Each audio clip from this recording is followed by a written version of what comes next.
ত্রয়োদশ জাতীয় সংসদ নির্বাচনের পর থেকেই গুঞ্জন ছিল রাষ্ট্রপতি পদত্যাগ করবেন। অবশেষে রাষ্ট্রপতি মোহাম্মদ শাহাবুদ্দিন স্বাস্থ্যগত কারণ দেখিয়ে পদত্যাগপত্র জমা দিয়েছেন। অন্যদিকে সংবিধান অনুযায়ী দেশের ভারপ্রাপ্ত রাষ্ট্রপতি হিসেবে দায়িত্ব গ্রহণ করেছেন জাতীয় সংসদের স্পিকার হাফিজউদ্দিন আহমেদ।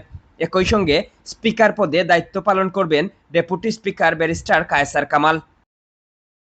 শুক্রবার ২৪ জুলাই বিকেলে পদত্যাগপত্র গ্রহণের পর আয়োজিত এক সংবাদ সম্মেলনে স্পিকার হাফিজউদ্দিন আহমেদ ভারপ্রাপ্ত রাষ্ট্রপতি হিসেবে নিজের দায়িত্ব নেওয়ার বিষয়টি নিশ্চিত করেছেন।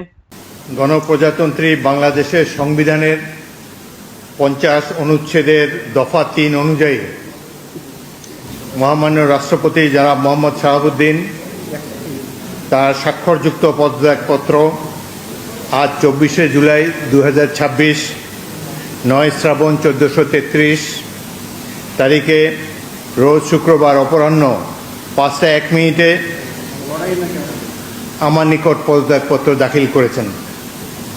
ফলশ্রুতিতে সংবিধানের ৫৪ অনুচ্ছেদ অনুযায়ী আমি রাষ্ট্রপতির দায়িত্ব গ্রহণ করেছি। পদত্যাগপত্রটি আমি গ্রহণ করেছি। সংবাদ সম্মেলনে তিনি বলেন, জাতীয় সংসদের স্পিকার হিসেবে শপথ নেওয়ার দিনই সংবিধানের বিধান অনুযায়ী প্রয়োজন বুঝে ভারপ্রাপ্ত রাষ্ট্রপতির দায়িত্ব পালনের শপথও নেওয়া থাকে। একইভাবে ডেপুটি স্পিকারের শপথের মধ্যেও উল্লেখ থাকে যে স্পিকারের পদ খালি হলে তিনি স্পিকার হিসেবে দায়িত্ব পালন করবেন। রাষ্ট্রপতির পদত্যাগের বিষয়ে হাফিজউদ্দিন আহমেদ বলেন, পদত্যাগপত্র পাওয়ার পর বিষয়টি স্পষ্ট হয়েছে।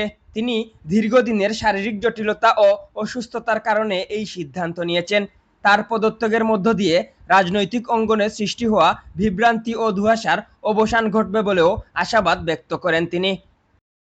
সংবিধান ও দেশের প্রচলিত প্রশাসনিক ব্যবস্থার কথা উল্লেখ করে তিনি বলেন, দেশে রাষ্ট্রপতির পদ কখনোই শূন্য থাকে না এবং সাংবিধানিক প্রক্রিয়া অনুসরণ করেই সার্বিক দায়িত্ব রূপান্তর নিশ্চিত করা হয়েছে। এ নিয়ে কোনো ধরনের বিশৃঙ্খলা বা বিরূপ মনোভাব তৈরির সুযোগ নেই বলেও মন্তব্য করেন তিনি। ডেস্ক রিপোর্ট, আধুনিক কাগজ।